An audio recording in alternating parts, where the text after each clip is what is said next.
యేసుక్రీస్తు సిలువలో పలికిన రెండవ మాట లూకా సువార్త 23వ అధ్యాయం 39 నుంచి 43 వచనాల వరకు చదువుకుందాం. ముందు రెండవ మాట చదువుతున్నాను చూడండి. ఆయనను చూచి యేసు, నీవు నా రాజ్యంలోనికి వచ్చినప్పుడు నన్ను జ్ఞాపకము చేసుకోమనెను. అందుకు ఆయన వానితో, నేడు నీవు నాతో కూడా పరదైసులో ఉందువని నిశ్చయముగా నీతో చెప్పుచున్నాను.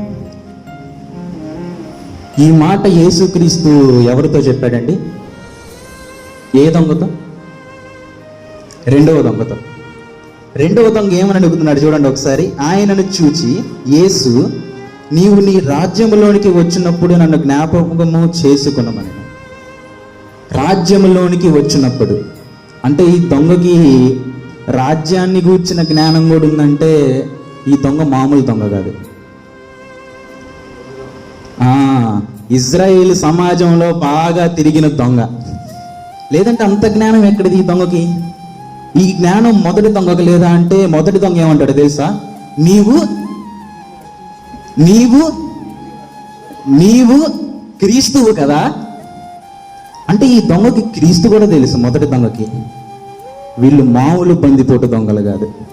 వీళ్ళు పరిసయ్యుల బోధలు విన్నారు, సద్దూకయ్యల బోధలు విన్నారు, పాస్టర్లు చెప్పే వాక్యాలు, వీధుల్లో చెప్పే వార్తలు విన్నారు, కీర్తనలు పాడారు. అక్కడ పాత నిబంధన కాలంలో కీర్తనలు పాడేవాళ్ళు. ఆ కీర్తనలు కూడా వీళ్ళకి ఎంతో కొంత అవగాహన ఉన్న దొంగలు వీళ్ళిద్దరు. దొంగలు తెలిసిన చోటకే కదా దొంగతనానికి వెళ్ళేది. ఇంత గొప్ప జ్ఞానం ఉన్న దొంగలు వీళ్ళు. అంటే ఆ కీర్తనలో ఉన్న పరమార్థాన్ని కూడా గ్రహించే అంత గొప్ప మనసు ఉంది ఈ దొంగకి, రెండవ దొంగకి. ఈరోజు చూసారా, అక్కడ చాలా మంది గొప్ప అనుకుంటున్నారు. ఎవరు? ఆయన సిలువ వేసే వాళ్ళందరూ ఎవరు? యూదులు. యూదులకి ఎంతో మేము గొప్ప, మేము ధర్మశాస్త్రాన్ని పాటిస్తున్నాం, మేము అది చేస్తున్నాం, ఆచారాలు చేస్తున్నాం. దేవుడికే ఆచారాలు చేస్తూ దేవుణ్ణే మర్చిపోయారండి. దేవుడికే కృతజ్ఞతాస్తుతులు చెల్లిస్తూ కృతజ్ఞతాహీనులైపోయారు.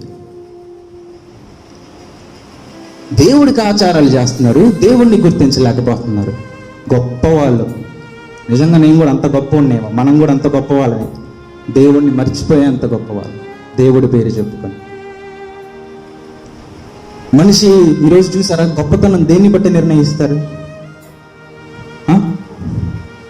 మనిషికున్న ఉద్యోగాన్ని బట్టో, మనిషికున్న ఆస్తిని బట్టో, మనిషికున్న హోదాను బట్టో. 1,00,000 రూపాయలు ఉద్యోగం వస్తే నువ్వు గొప్పోడివిరా, మంచి హోదాలో ఉంటే గవర్నమెంట్లో గొప్పోడివి, మంచి 100 కోట్ల ఆస్తి ఉంటే గొప్పోడివి. మనిషి ఏవో సాధిస్తే గొప్పోడు అవడండి. మనిషి గొప్పవాడు కాబట్టే ఇవన్నీ సాధించగలుగుతున్నాడు. ఇది గుర్తించాలి మనం. ఆ గొప్పతనాన్ని గుర్తించాడు యేసు ప్రభు. నువ్వు గొప్పవాడి అని చెప్పడానికి చెప్తున్నాడు. మనం ఎంత గొప్పవాళ్ళమో తెలుసా? ఎంత గొప్పవాళ్ళని చెప్పండి. నేడు నీవు నాతో కూడా పరదైసునకు వెళ్ళే అంత గొప్పవారమా మనం? పరలోకానికి వెళ్ళే అంత గొప్పవాళ్ళమా మనం? ఆ గొప్పతనాన్ని చెప్పడానికే యేసుక్రీస్తు వచ్చాడు. పరలోకానికి వెళ్ళాల్సినంత గొప్పవారం మనం. అది చెప్పడానికి యేసుక్రీస్తు ఏమన్నాడు తెలుసా? నేడు నీవు నాతో కూడా పరలోకంలో ఉంటావు. రెండవ దొంగ నిజంగా చాలా గొప్ప మనసు. శిక్షను అనుభవిస్తా కూడా దేవుడి ఆశీర్వాదాన్ని పొందుతున్నాడు. తెలుసా? శిక్షను అనుభవిస్తా కూడా.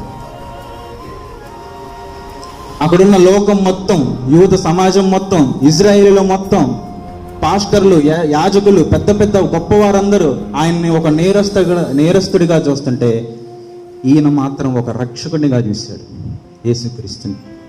కానీ మొదటి దొంగ శిక్ష నుంచి తప్పించుకోవాలనుకున్నాడు కానీ సత్యాన్ని గ్రహించలేకపోయాడు. ఈరోజు మనం గొప్పవారమని గ్రహించాలి. పరలోకానికి వెళ్ళే అంత గొప్ప అర్హత ఉందని మనకి యేసుక్రీస్తు చెప్పాడు కాబట్టి అది గ్రహించాలి. మరి మిగతా వాళ్ళందరికీ ఎందుకు అలా ఉన్నారు, గొప్పవారిగా లేరంటే వాళ్ళకి తెలియదు వాళ్ళు గొప్పవాళ్ళని.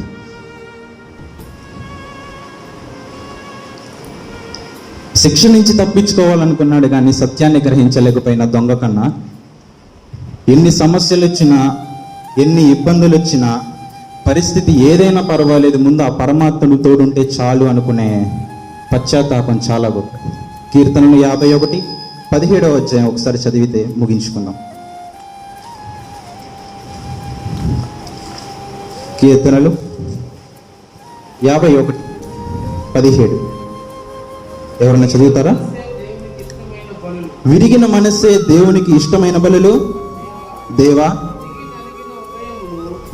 విరిగి నలిగిన హృదయమును నీవు అలక్ష్యము చేయు. కల్వరి సిలువ సాక్షిగా ఏమివ్వగలను?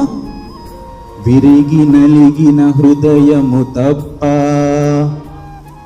ఏమివ్వగలను ప్రభో. అందరికీ వందనాలు.